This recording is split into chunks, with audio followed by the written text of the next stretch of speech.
जी, मेरा नाम कैलाश सत्यार्थी है और मैं बाल श्रम विरोधी अंतर्राष्ट्रीय आंदोलन जो है उसका अंतर्राष्ट्रीय अध्यक्ष हूँ। कैलाश जी, क्या मानते हैं, क्या राहुल गांधी कहते हैं बिहार की जनता भीख मांगने के लिए पैदा हुई है, इसके बारे में क्या कहना चाहिए? राहुल गांधी तो उत्तर प्रदेश की जनता का कह रहे हैं आजकल, क्योंकि उत्तर प्रदेश में चुनाव आने वाले हैं।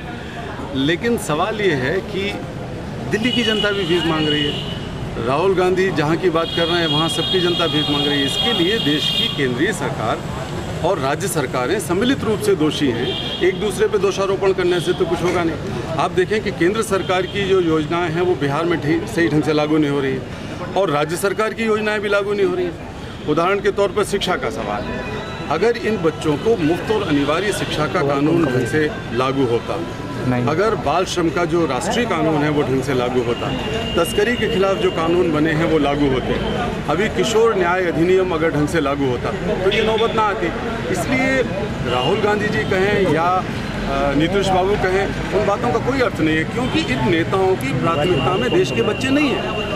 राहुल गांधी वही बात कहेंगे, नीतीश कुमार वही बात कहेंगे, बीजेपी के नेता वही बात कहेंगे, कम्युनिस्ट पार्टी के वही बात कहेंगे जिससे उनको वोट मिलता हो। और दुर्भाग्य से देश के बच्चों के वोट नहीं है। इन बच्चों के वोट होते तो अभी तमाशा बन जाता है यहीं पर। ये वोटर नहीं है, चूंकि मुसलमान वोटर है इस देश का, यादव वोटर है इस देश का, ब्राह्मण वोटर है इस देश का, इसलिए राजनीति होती